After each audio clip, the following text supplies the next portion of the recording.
The morning sky over New York City erupted in impossible colors as massive ships descended through the clouds. Dr. Sarah Chen pressed her face against the laboratory window, her coffee mug forgotten in her trembling hands. The vessels were unlike anything humanity had ever imagined. Sleek obsidian structures that seemed to bend light around their edges, each one easily the size of Manhattan.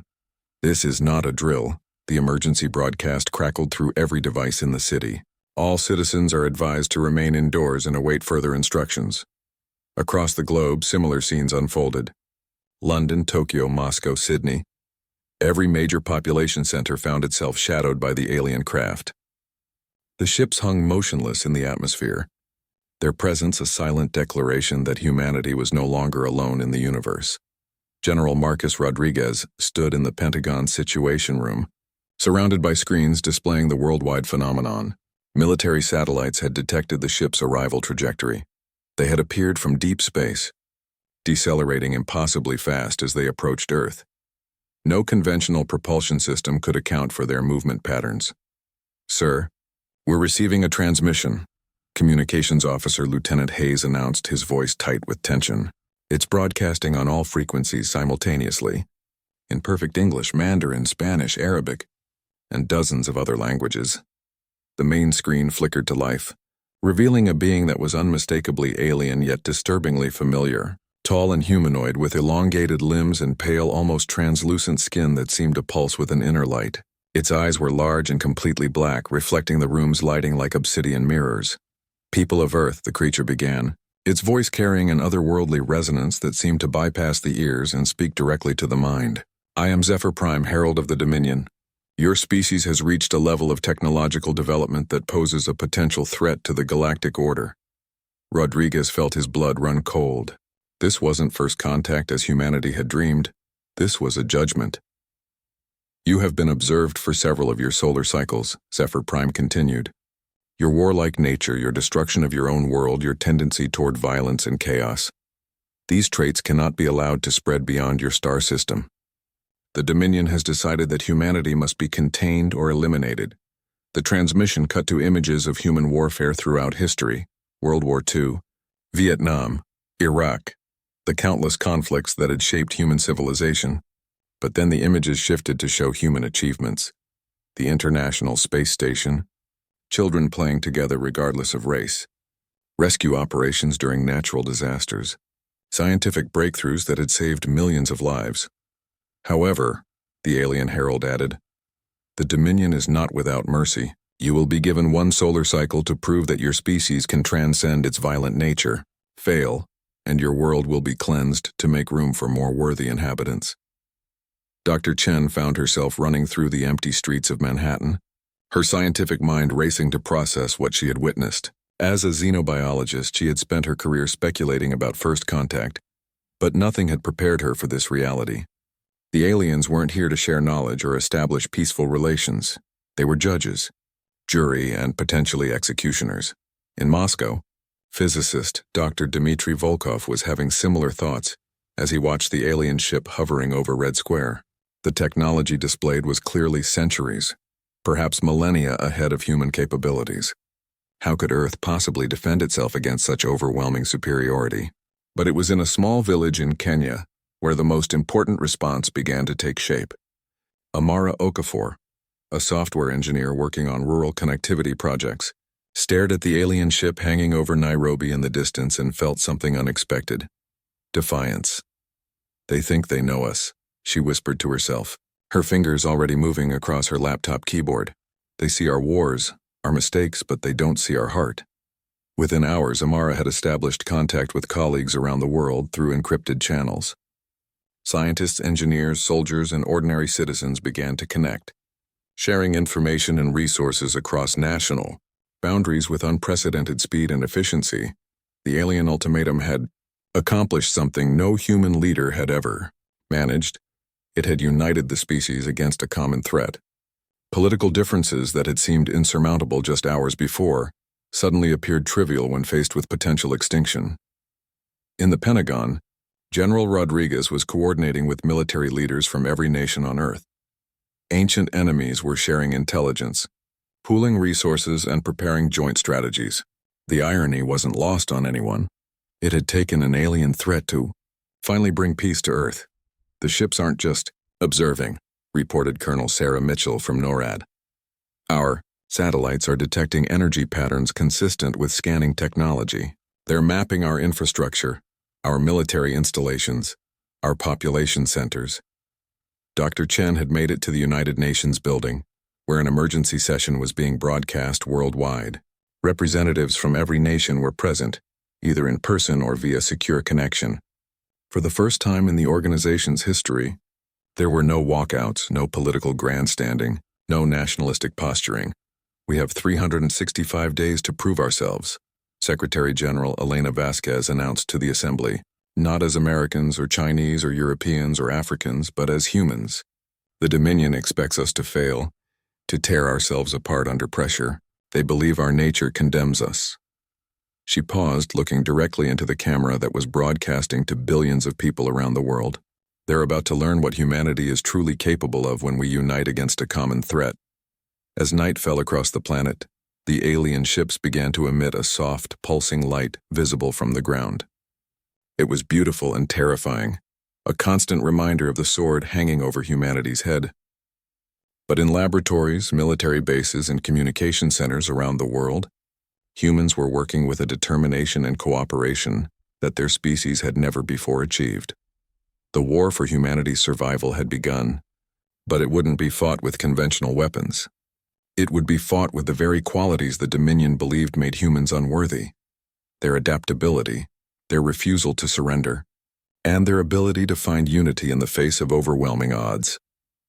Unknown to the aliens watching from above, they had just made the greatest tactical error in galactic history. They had given humanity a common enemy and a deadline. Now they would discover what humans were truly capable of when their backs were against the wall. 6 months had passed since the Dominion's ultimatum, and Earth had transformed in ways no one could have predicted. The sprawling refugee camps that had initially formed around major cities as people fled the alien ships overhead had evolved into bustling research communities. Scientists who had never met were collaborating on projects that would have taken decades to coordinate under normal circumstances.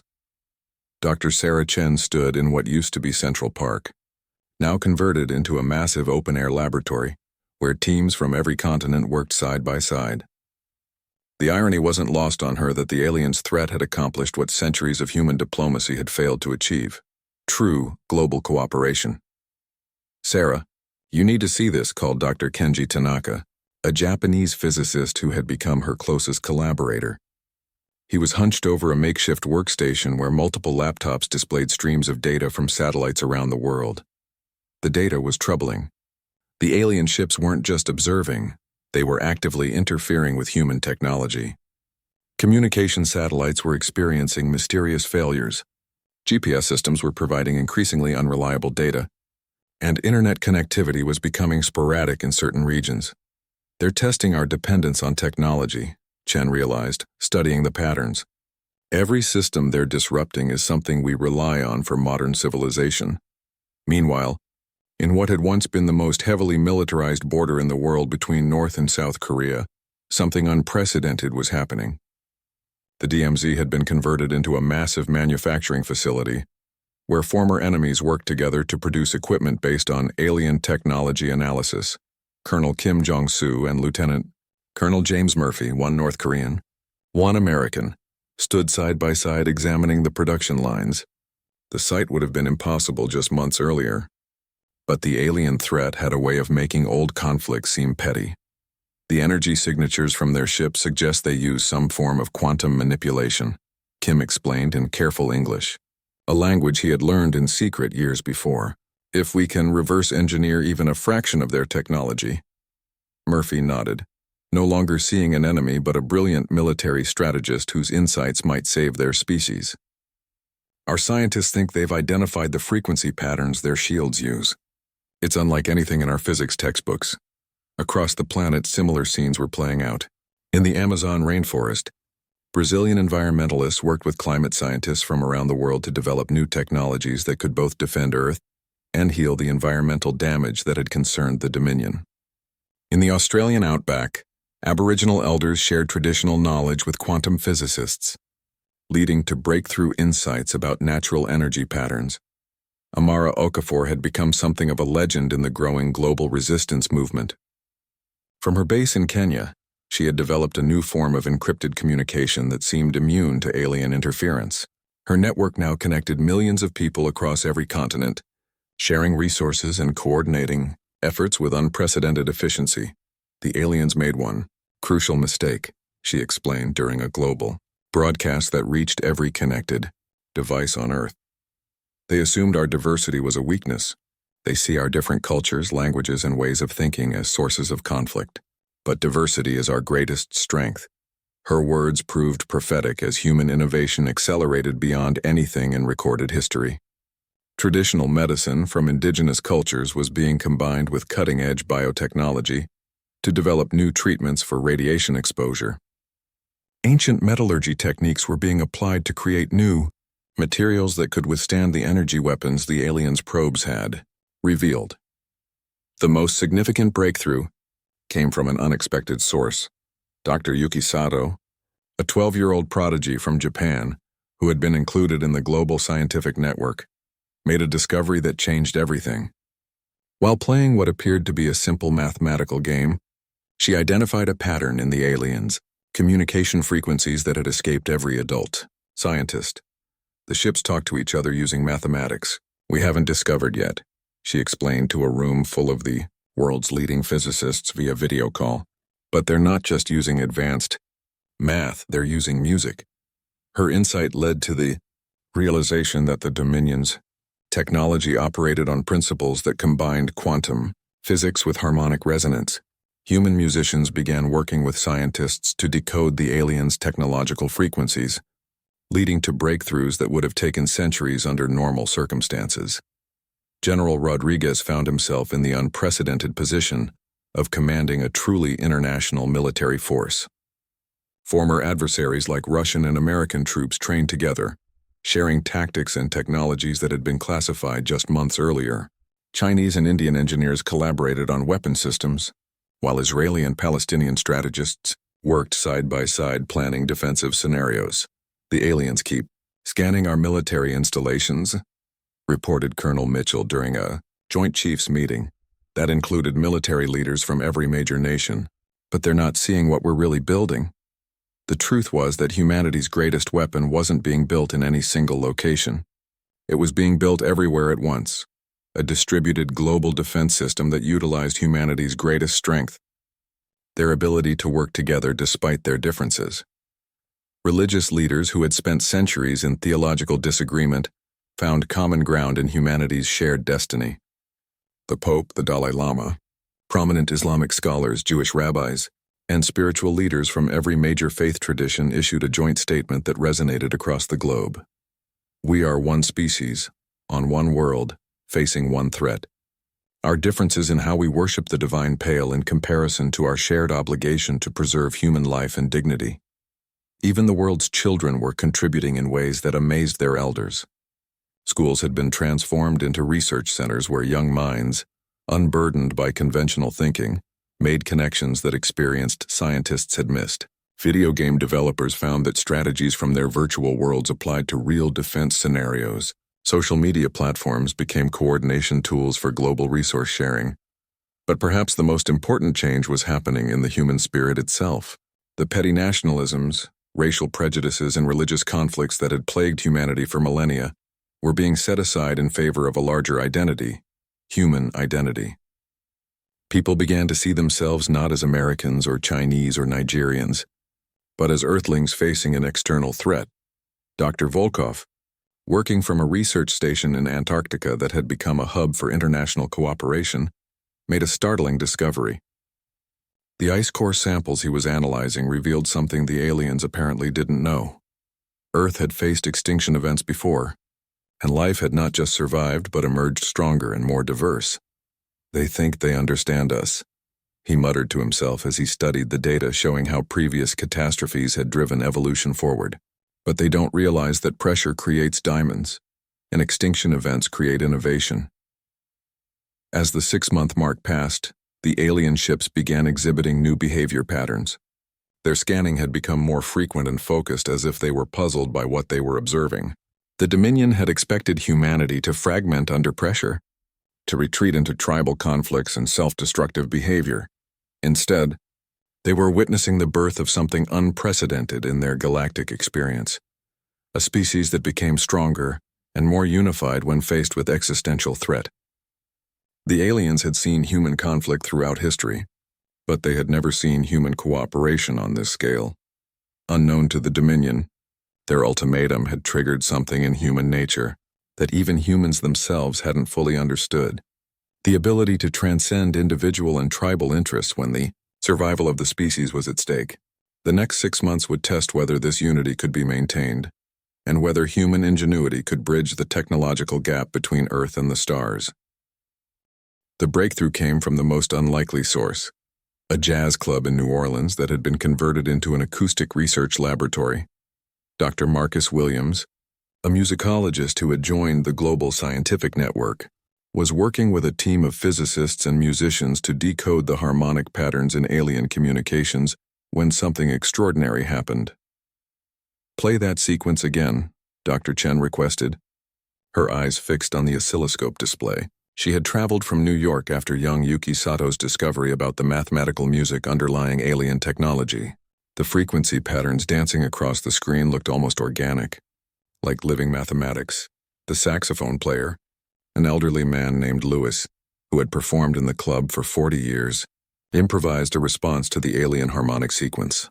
To everyone's amazement, the nearby alien probe, one of the small reconnaissance devices that had been deployed from the main ships, suddenly stopped its scanning pattern and oriented toward the club. "It's listening," whispered Dr. Tanaka, his voice filled with awe and terror. "The probe is actually listening to the music." This discovery revolutionized humanity's understanding of their visitors.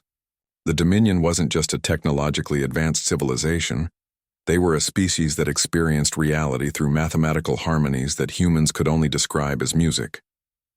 Their technology, their communication, even their thought processes operated on principles of harmonic resonance, but this revelation also exposed something the aliens hadn't expected. Humans had an intuitive understanding of harmony that rivaled their own. Every culture on Earth had developed music independently, and human brains were naturally wired to process complex harmonic relationships in ways that other species found incomprehensible. Amara Okafor was among the first to grasp the implications. From her coordination center in Nairobi, she began organizing what she called resonance teams, groups that combined traditional musicians from various cultures with scientists and mathematicians. The results were extraordinary.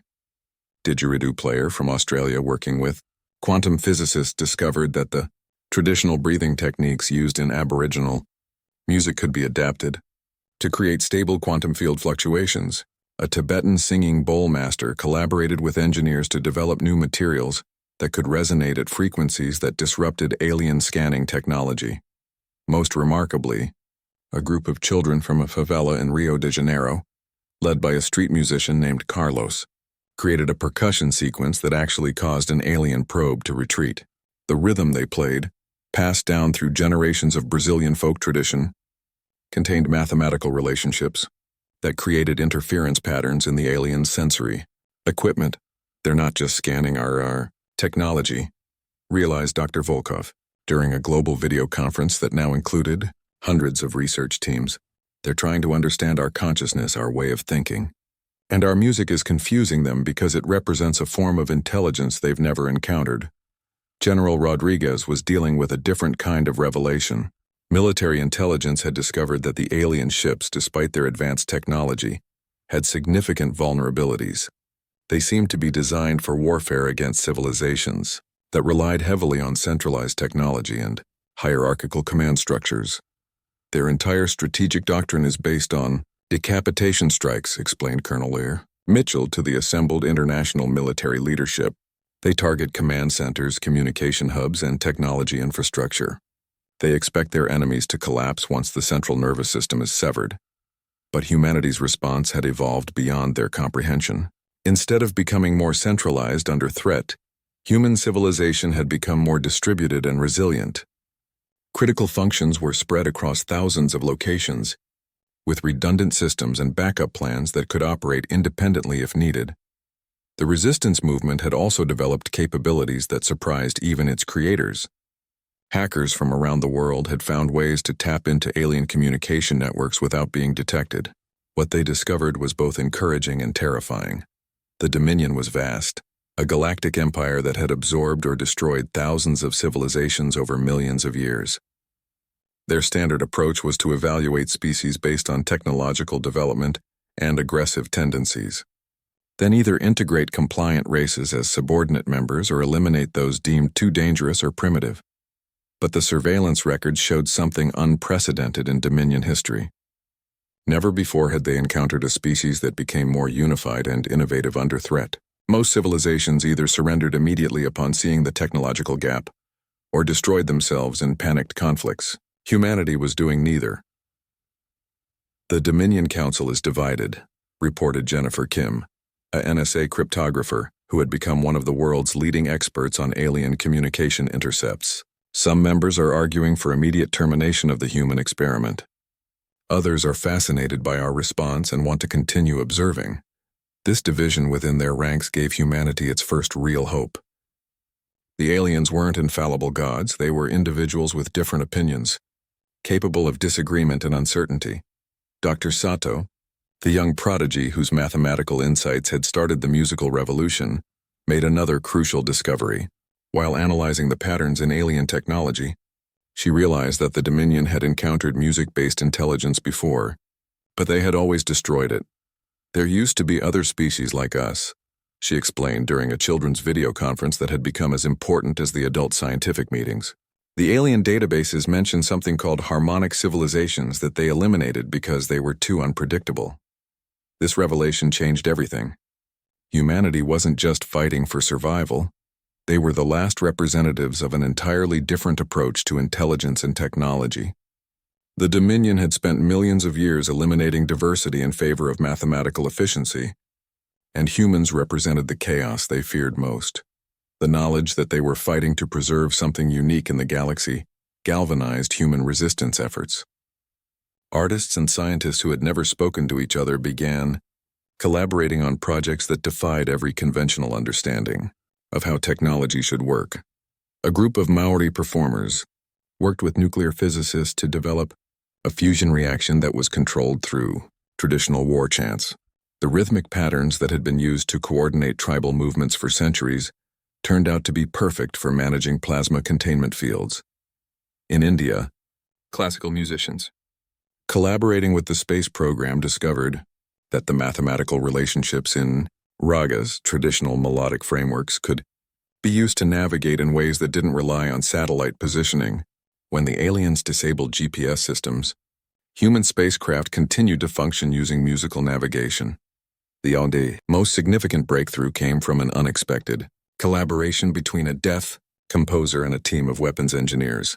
Dr. Maria Santos had lost her hearing in childhood, but could feel vibrations through her body in ways that amazed everyone around her.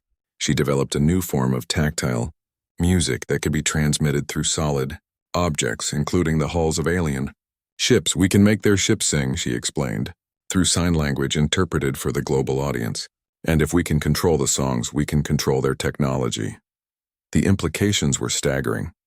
Humanity had found a way to potentially turn the aliens' own advanced technology against them, using principles of harmonic resonance that the Dominion had apparently forgotten in their quest for technological supremacy.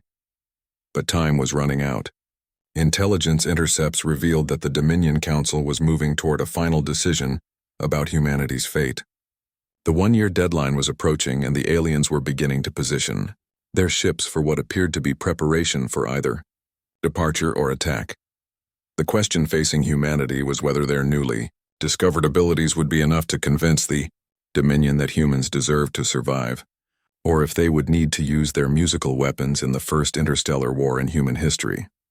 As the deadline approached, humanity prepared for both possibilities, unified by their shared heritage of music and mathematics, ready to sing their species into either galactic citizenship or glorious destruction. 3 weeks before the deadline, humanity decided to make their move. The plan that emerged from the Global Coordination Network was audacious beyond anything in human history. They would demonstrate their capabilities to the Dominion not through destruction, but through creation.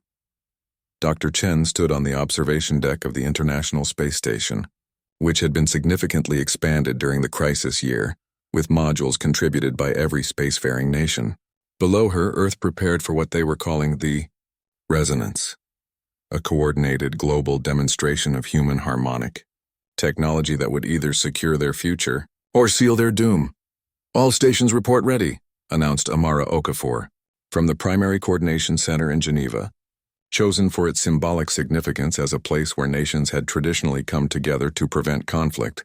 Her voice carried across the quantum communication network that now connected every continent, every major city, and thousands of small communities around the world. The demonstration began at exactly noon Greenwich Mean Time, when the largest alien mothership was positioned directly over London. Big Ben struck 12, but instead of its traditional chimes, the famous clock tower had been modified to produce the opening notes of humanity's message, a complex harmonic sequence that incorporated musical elements from every human culture. From London, the musical message spread like a wave across the planet. The Eiffel Tower in Paris joined the symphony, its steel structure vibrating at precisely calculated frequencies. The Great Wall of China became a resonating chamber that amplified traditional Chinese melodies into space. The pyramids of Giza, retrofitted with harmonic generators, added ancient Egyptian mathematical ratios to the growing composition. But it wasn't just the monuments and landmarks. In small villages across Africa, drum circles beat patterns that had been passed down for thousands of years, now precisely synchronized with quantum clocks. In the Amazon rainforest, indigenous communities played flutes carved from special woods that resonated at frequencies that could penetrate alien shields. From the International Space Station, Dr. Chen watched in awe as the Earth itself became a musical instrument. Ocean buoys deployed over the past months began generating subsonic frequencies that traveled through the planet's crust. Seismic stations around the world detected the harmonic waves as they circled the globe, creating a baseline that made the entire planet resonate like a massive drum.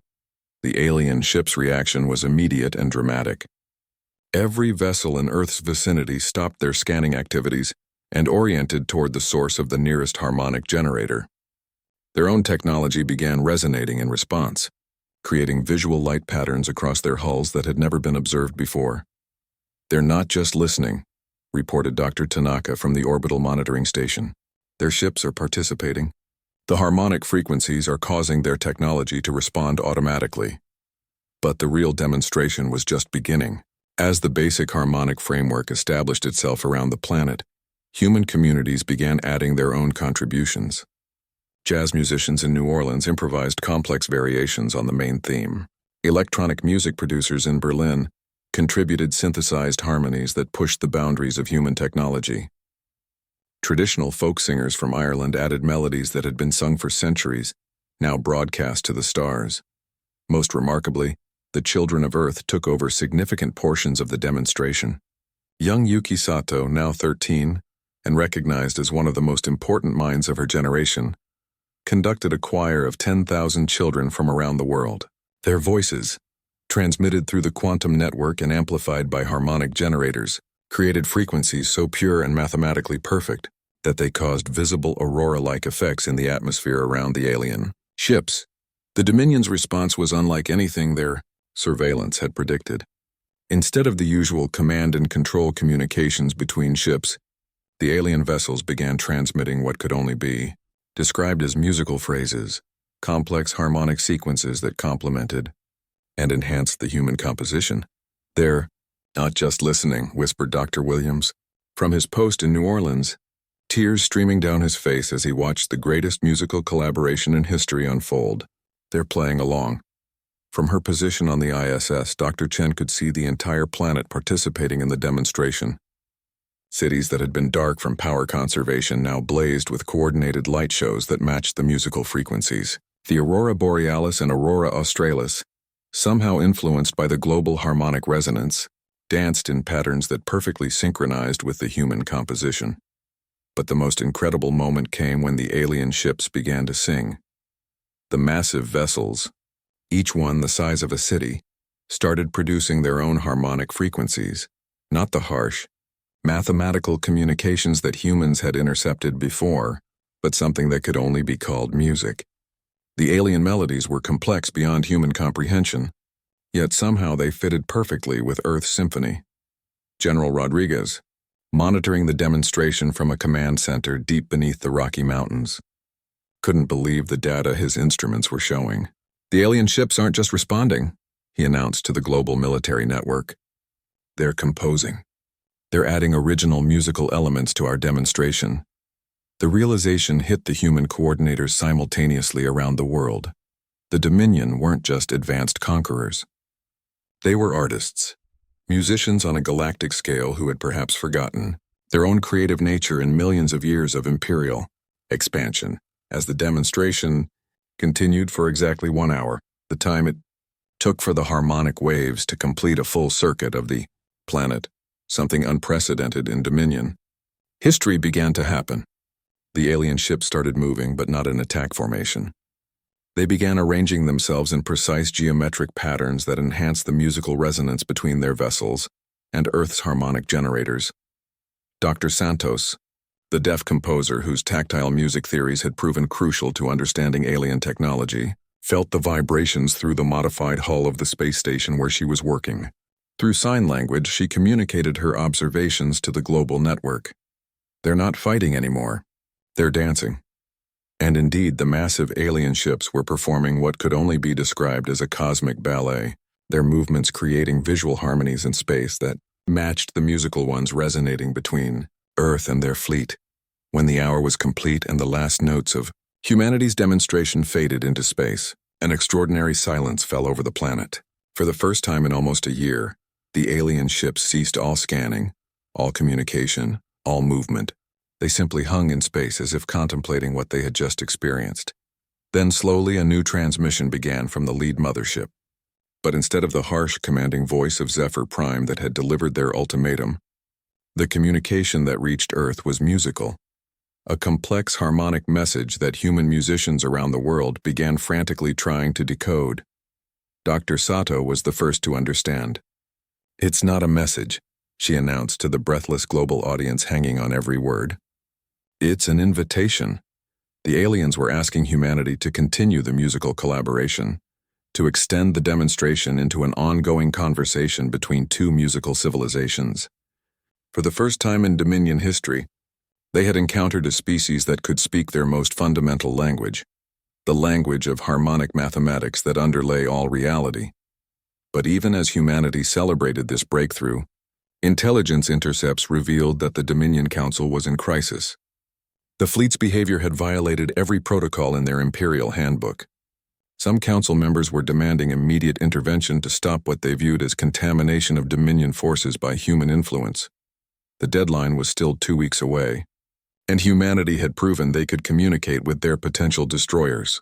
But they had also revealed that the Dominion itself was not unified in its approach to dealing with musical civilizations.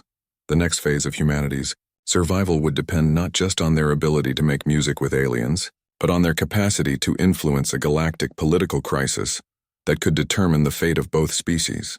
The demonstration had been a success, but the real test was just beginning. The crisis within the Dominion began 48 hours after the resonance, when Admiral Zephyr Prime transmitted an unauthorized message to his superiors that would change the course of galactic history. Human intelligence intercepted the communication, and what they learned shattered every assumption about their would-be conquerors. "The humans have awakened something in us that we believed was extinct," Zephyr Prime reported to the Dominion Council, his harmonic transmission carrying emotional frequencies that human musicians recognized as awe and confusion. "For the first time in 3 million cycles, our vessels responded to external stimuli without direct command authorization. The crews are singing," Dr. Chen, now coordinating the global response from the expanded International Space Station, felt her heart race as the translation algorithms processed the alien communication. The Dominion, it appeared, had once been a musical civilization themselves, before they had embraced pure technological efficiency as their governing principle. From intelligence centers around the world, A picture began to emerge of an empire in unprecedented turmoil. The Dominion Council was split into three factions: the purists, who demanded immediate sterilization of Earth to prevent further contamination of their forces; the traditionalists, who wanted to study humanity before making a decision; and most surprisingly, the Resonance Council, members who believed that contact with humanity offered an opportunity to reclaim aspects of Dominion culture that had been lost for millennia. "We're not just fighting for our survival," realized Amara Okafor during an emergency session of the Global Coordination Network. "We've accidentally triggered a civil war in a galactic empire." The implications were staggering. If the purist faction gained control, they wouldn't just destroy humanity.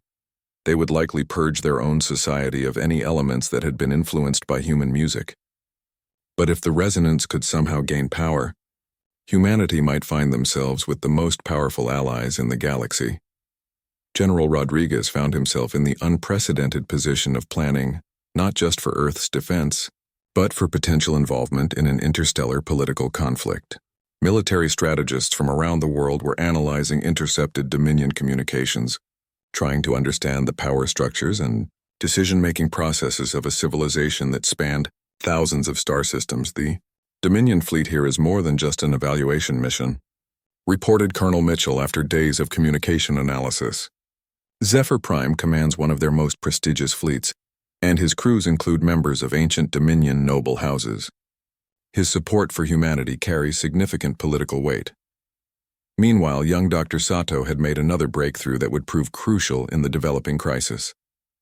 While analyzing the musical patterns in Dominion communications, she discovered that their technology was controlled through harmonic frequencies that followed mathematical principles similar to human music theory, but far more complex. "Their entire fleet operates like a massive orchestra," she explained to the Global Scientific Network through quantum communication from her home in Tokyo, which had been converted into one of the world's primary research centers. "Every ship has a harmonic signature, and they coordinate through musical protocols that maintain formation and communication." This discovery led to the most audacious plan in human history.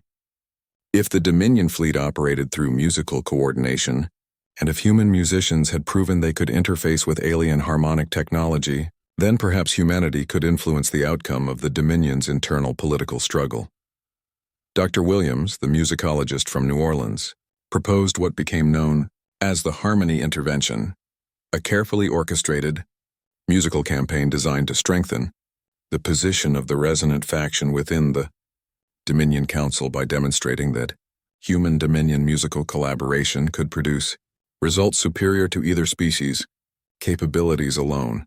The plan required unprecedented coordination between Earth's musical communities and the alien fleet. Through carefully modulated transmissions, human musicians began engaging individual Dominion ships in musical conversations that gradually grew more complex and sophisticated.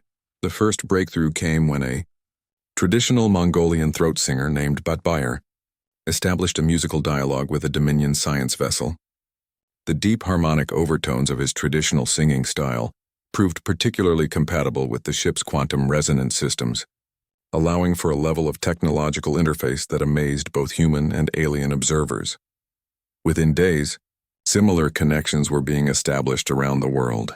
A gospel choir in Atlanta began coordinating with the Dominion flagship's navigation systems, their complex harmonies helping to optimize the ship's energy distribution in ways that Dominion engineers hadn't thought possible. A tabla player in Mumbai found that his rhythmic patterns could enhance the processing speed of alien computational systems. But the most significant development came from an unexpected source. Carlos, the young street musician from Rio who had earlier created percussion patterns that disrupted alien probes, made contact with what appeared to be the youngest member of Zephyr Prime's crew. Through the Global Communication Network, Carlos learned that his musical partner was called Rhythm 7, a Dominion individual roughly equivalent to a human teenager who had never experienced music before encountering Earth's transmissions. The two young musicians began creating compositions that combined human percussion with alien harmonic mathematics, producing entirely new forms of music that neither species could have imagined alone. "The collaboration is working too well," warned Dr. Volkov from his Antarctic research station. where he was monitoring the global harmonic resonance that was building between Earth and the Dominion fleet. The energy patterns we're generating are being detected throughout this sector of the galaxy. Other Dominion fleets are moving toward our position. Intelligence confirmed Volkov's fears. 3 additional Dominion battle fleets were converging on Earth's solar system. Their intentions unclear, but their arrival imminent. The human-alien musical collaboration had become so prominent that it was attracting attention from across the galaxy. We have approximately 72 hours before the additional fleets arrive, reported Jennifer. Kim from the Global Intelligence Coordination Center. Intercepted communications suggest that the Purist faction has convinced the Dominion Council that Zephyr Prime's fleet has been compromised and requires intervention. The situation had become a race against time. If the Purist fleets arrived before the Resonant faction could establish political control, both humanity and the current Dominion fleet would likely be destroyed as contaminated elements, threatening galactic stability. But Zephyr Prime made a decision that would echo through Dominion history. In direct violation of his orders, he began sharing advanced Dominion technology with human scientists, not for humanity's benefit, but to strengthen the musical collaboration that his own people were experiencing for the first time in millions of years. Our ancestors were musicians before they were conquerors. He transmitted to the global human network, his harmonic voice carrying frequencies that human experts recognized as profound sadness mixed with hope. We conquered the galaxy by eliminating chaos, but we also eliminated beauty. Your species offers us a chance to remember what we lost. The technology sharing accelerated human capabilities exponentially. Within hours, human engineers were producing energy shields using Dominion harmonic principles. Transportation systems based on quantum resonance began connecting continents instantaneously. Most importantly, human musicians gained access to instruments that could project their music across interstellar distances. Dr. Santos, working with the new Dominion harmonic technology, realized that they could do more than just communicate with the approaching fleets. They could potentially influence their intentions through carefully orchestrated musical transmissions. Music was their original form of long-distance communication, she explained through sign language to the global network. Before they developed technological telepathy, they sang to each other across the stars.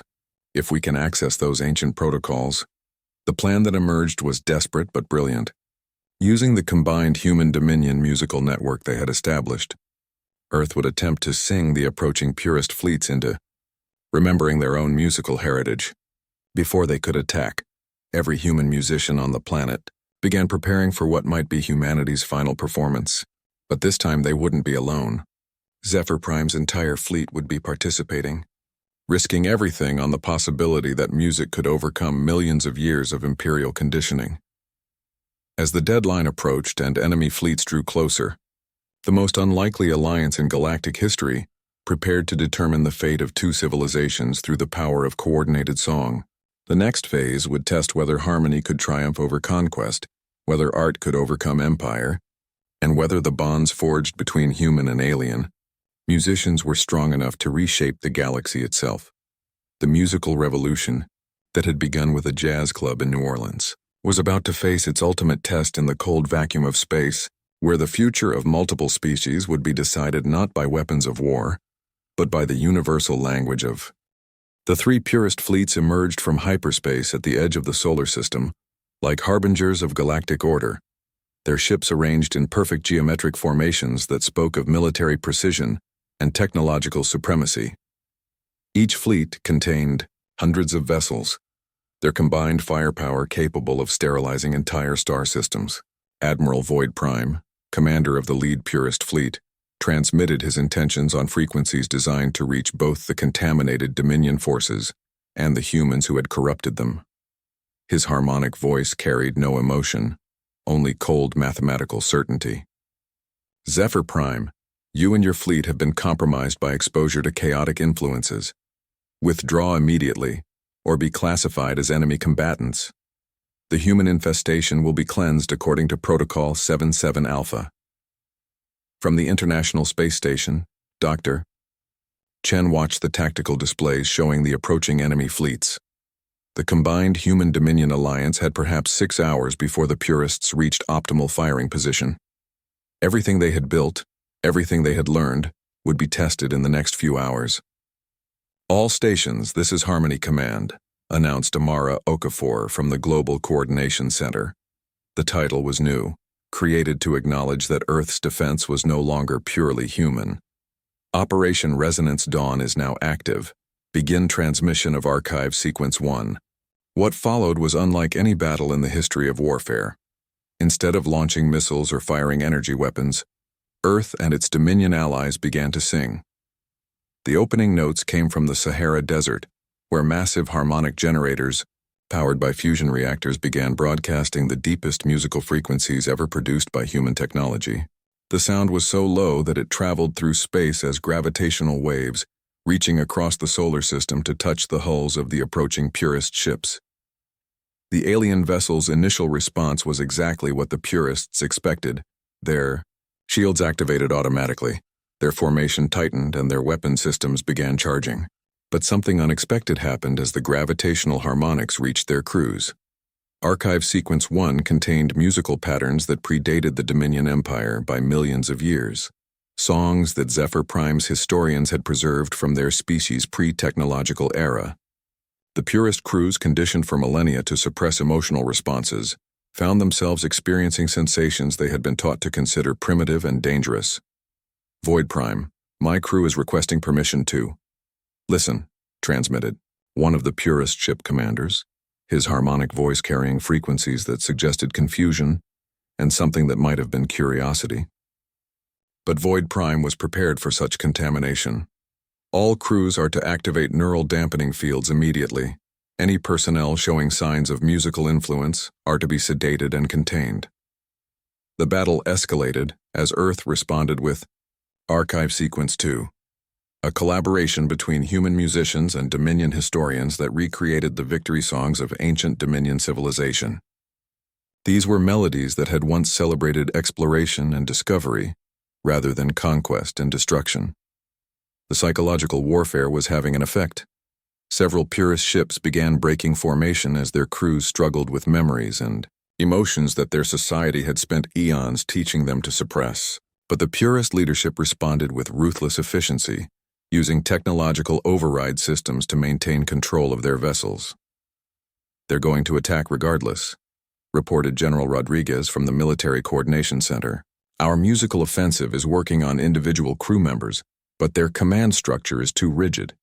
We need a different approach." The answer came from young Carlos in Rio, whose musical partnership with Rhythm 7 had produced compositions that neither human nor Dominion musicians could have created alone. "We're fighting the wrong battle," he announced through the global network. "We're trying to change their minds, but we should be showing them what they could become." Carlos and Rhythm 7 had been working on something unprecedented, a new form of music that required both human creativity and Dominion technological precision. Their compositions existed in mathematical dimensions that pure Dominion technology could calculate but not create, and in emotional frequencies that human hearts could feel, but human instruments couldn't reproduce alone. "Begin Archive Sequence 3, ordered Amara, though she wasn't sure what Carlos had prepared. The young musician had been secretive about his final composition, claiming it would only work if the Purists were actually attacking.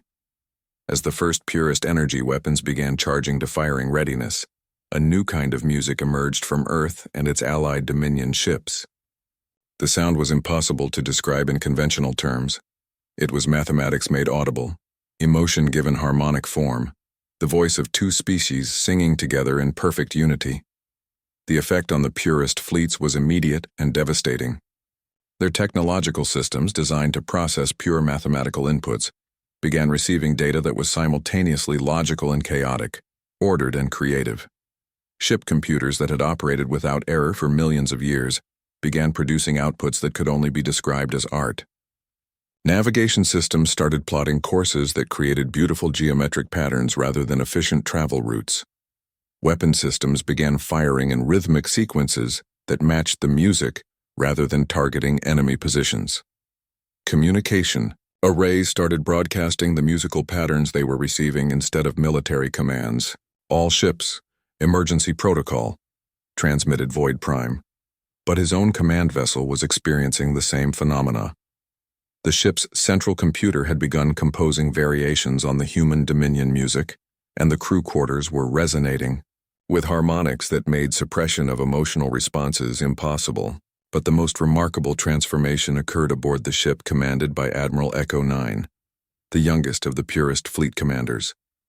As the impossible music filled her vessel, something awakened in her that Dominion society had spent her entire lifetime trying to prevent individual creativity. Void Prime, she transmitted, her harmonic voice carrying frequencies that no purist was supposed to be capable of producing. I'm improvising. Her ship began moving in patterns that corresponded to the music rather than tactical formations. Other ships in her fleet began following her lead, creating a visual harmony in space that matched the audible one being broadcast from Earth. The psychological effect spread through the purist fleets like a virus, but instead of destroying their capabilities, it was awakening capacities they had forgotten they possessed. Crew members began singing along with the human Dominion broadcasts.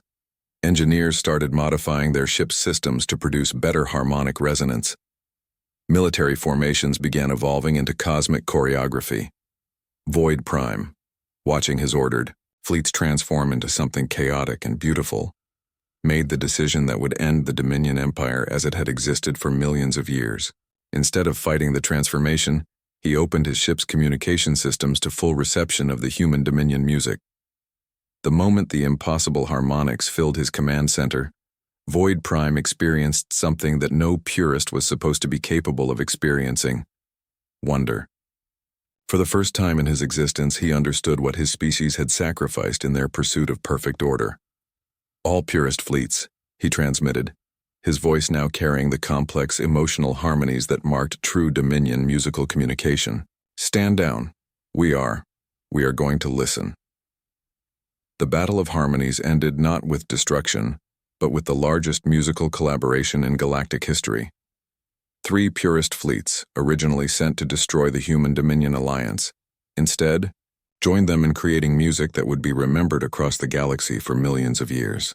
But even as Earth celebrated this unprecedented victory, they knew the real challenge was just beginning. The Dominion Council itself would not accept the loss of 3 fleets to musical contamination. The next wave of opposition would come, not from the military but from the very heart of galactic government. The alliance between humans and Dominion forces had won a battle, but the war for the right to exist as musical beings was far from over. 6 months after the Battle of Harmonies, the Dominion Council made a decision that would reshape galactic civilization forever. Rather than sending more fleets to destroy the musical contamination, they chose to come to Earth themselves, not as conquerors, but as students. The massive council ship emerged from hyperspace beyond Pluto, a vessel so large it dwarfed entire moons. Its arrival was announced not by threatening ultimatums, but by a transmission that reached every radio telescope on Earth simultaneously, a complex musical composition that served as both greeting and request for permission to approach. Dr. Chen, now serving as Earth's primary liaison to the growing Dominion-Human Alliance, stood in the observation deck of the newly constructed Unity Station, a joint human-Dominion facility orbiting Earth. The station itself was a work of art, its architecture combining human creativity with Dominion engineering to create structures that were both functional and beautiful. "They're requesting a formal audience," reported Dr. Sato, now 15 and recognized throughout the galaxy as one of the leading experts on harmonic mathematics. Her translations of Dominion Council communications had become the standard for diplomatic contact between the species. The transformation that had begun with humanity's desperate attempt to prove their worth had spread far beyond Earth's solar system. Reports were arriving daily of Dominion colonies where suppressed musical traditions were being rediscovered, of military fleets that had begun incorporating artistic expression into their operations, of entire sectors of the galaxy where the rigid order of the Empire was giving way to something more flexible and creative. "The Council isn't coming to judge us anymore," realized Amara Okafor during the Global Coordination Network's daily briefing. "They're coming to learn from us." The truth was even more remarkable than that. Intelligence gathered by the Allied Dominion fleets revealed that the Empire was facing its first existential crisis in millions of years. Dozens of member species that had been forcibly integrated into Dominion civilization were rediscovering their own cultural traditions. Inspired by humanity's successful resistance to cultural annihilation, the galaxy was experiencing what historians would later call the Great Awakening, a renaissance of diversity, creativity, and individual expression that threatened to tear apart the carefully ordered structure that had maintained peace through uniformity for eons. Admiral Zephyr Prime, whose decision to support humanity had started the galactic revolution, now commanded not just his original fleet, but a coalition of Dominion forces from across the galaxy who had embraced the musical transformation. His ships had become mobile conservatories where human and alien musicians collaborated on compositions that pushed the boundaries of what either species thought possible. The Council faces an impossible choice, he explained to the human leadership during a joint planning session held simultaneously on Earth Unity Station and throughout the growing Alliance fleet. They can try to suppress the musical awakening by force, which would likely destroy the Empire in civil war, or they can attempt to adapt their civilization to incorporate the chaos and creativity that we have unleashed. General Rodriguez, whose military career had evolved from defending Earth to helping coordinate the defense of musical freedom throughout the galaxy, understood the implications. They're not coming here to negotiate our survival. They're coming to negotiate the survival of their entire civilization. The formal meeting took place in what had once been the United Nations General Assembly Hall, but which had been transformed into something unprecedented, a diplomatic chamber designed for both human and Dominion representatives, where communication occurred through carefully orchestrated musical dialogues as well as traditional speech. Council Prime, the supreme leader of the Dominion Empire, was an ancient being whose existence spanned millions of years. When they materialized in the chamber through Dominion transportation technology, their appearance was both magnificent and terrifying, a crystalline entity whose body contained swirling patterns of energy that reflected their emotional and intellectual states. But as the formal ceremonies began, something extraordinary happened. A children's choir from around the world, led by young Carlos and his Dominion partner Rhythm 7, performed a welcome song that incorporated musical elements from every species in the Dominion Empire, including musical traditions that had been suppressed for millennia. Council Prime's crystalline form began to resonate with the music, their energy patterns shifting to match the harmonic frequencies being produced by the children. For the first time in eons, the supreme leader of the galaxy's most powerful empire was experiencing the pure joy of musical creation. "We came here expecting to find chaos that required control," Council Prime communicated, their thoughts transmitted through harmonic frequencies that every human and Dominion being in the chamber could understand. "Instead, we have found harmony that offers integration." The negotiations that followed would establish the framework for a new kind of galactic civilization. Instead of the rigid hierarchy that had characterized the Dominion Empire, the new alliance would be based on voluntary cooperation between species that maintained their cultural distinctiveness while contributing to a larger galactic community. Earth would become the first world to be admitted to galactic civilization not through conquest or subjugation, but as an equal partner whose unique contributions were valued by the larger community. Human music, creativity, and cultural diversity would be protected and encouraged, serving as a catalyst for similar Renaissance movements throughout the galaxy. Dr. Williams, the musicologist whose work in New Orleans had helped crack the code of Dominion harmonic communication, found himself appointed as the first human member of the Galactic Cultural Council, a new institution dedicated to preserving and promoting the artistic traditions of all member species. "We're not just survivors anymore," he announced during the global celebration that marked the formal establishment of the Human Dominion Alliance. "We're teachers. We're showing an entire galaxy what they can become when they embrace diversity instead of fearing it." The transformation was visible everywhere. Dominion ships that had once been sterile instruments of conquest were now decorated with artistic expressions from hundreds of different species. Military formations had evolved to incorporate aesthetic principles alongside tactical considerations. Communication networks carried not just information, but artistic collaborations between worlds separated by thousands of light years. Most remarkably, the children of both species were growing up in a galaxy where cooperation and creativity were valued above conformity and control. Young humans were learning to navigate space using Dominion harmonic technology, while young Dominion beings were discovering the joy of improvisation and individual expression that had characterized human music for millennia. As the first year of the new Galactic Alliance concluded, Earth had become the center of a cultural renaissance that was spreading to thousands of worlds. The species that had faced extinction for being too chaotic and creative had instead become the catalyst for the greatest transformation in galactic history. The war for humanity's survival had ended not with victory or defeat, but with the recognition that survival itself was less important than the right to exist as unique, creative beings in a universe vast enough to accommodate infinite diversity. The aliens who had come to judge humanity had instead been transformed by them, and together they were composing a future that neither species could have imagined alone. In the end, humanity's greatest weapon had been exactly what the Dominion had seen as their greatest weakness: their refusal to surrender their individuality, their insistence on creating beauty, even in the face of destruction, and their fundamental belief that harmony was achieved not through uniformity, but through the coordination of many different voices singing together in common purpose. The galaxy would never be the same, and it would be more beautiful because of it.